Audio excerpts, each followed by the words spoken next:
Tonight, the race for the White House is about to heat up. The President Biden's announcement is coming soon. It's expected to be this coming week about his re-election campaign, announcing it officially.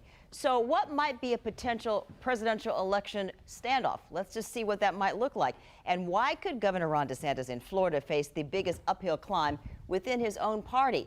We're on your side getting answers from NBC's Chuck Todd, who is moderator of Meet the Press. Well, Chuck, as you say, we are out a long way from the election, but I wanted to ask you about a new Wall Street Journal poll just out with some very revealing numbers about this race for the White House. Governor Ron DeSantis here in Florida leading President Biden in a head-to-head matchup by 3 points. The poll also shows former President Trump is trailing Biden by 3 points. So what is your take on that? Well, look, it's the fact is Governor DeSantis does not yet have, and may not get it, but right now he does not have hard, harsh negatives among so-called independent voters. Donald Trump does. So what you're looking at, that's the difference between the independent voter that is done with Donald Trump, but perhaps leans toward the Republican side, and the independent voter who says, oh, okay, anybody but Trump or Biden. And that's DeSantis, and that's where their number is. So let's talk a little bit more about the polling. You were referencing a poll already out. You have a poll coming out on Sunday as well, but that Wall Street Journal poll, let's go back to that. That poll shows him 13 points behind former President Trump. We're talking about DeSantis, of course, in a GOP showdown. So the governor, as we know, has not even declared, but would you say it's more damaging to possibly jump in and then maybe lose to the former president, or he's young, maybe wait another 4 years to seek the presidency?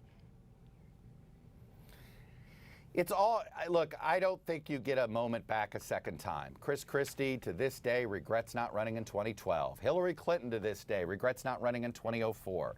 A lot of people told Barack Obama at this point in time, why don't you wait till next time? Let Hillary Clinton have this. He chose not to listen to that advice, and he got 2 terms. So, look, I think history says if you're at, I mean, the fact is Governor DeSantis is in the strongest position of somebody who's never run for president before, since Barack Obama ran in 2007. And there are 2 ways you can look at DeSantis' current deficit inside the Republican Party. Yes, he's behind double digits, but he's behind double digits against somebody who's been in the White House. Barack Obama also started out about 15 points down and in 2007. And he was second to somebody who had spent a lot of time in that Oval Office and shared the last name with a former president. And he eventually got there. So, you know, you can look at it with both those eyes. The only, to me, the biggest difference is Obama was from a different wing of the Democratic Party, and therefore he had more room to run. He had more of an electorate to appeal to. Ron DeSantis' problem is that the group of voters that like him best are the people that are already with Donald Trump. So he's got to figure out how to separate those folks from Trump. Can you do it by attacking Trump? That's tough. Can you really woo somebody over by hugging Trump?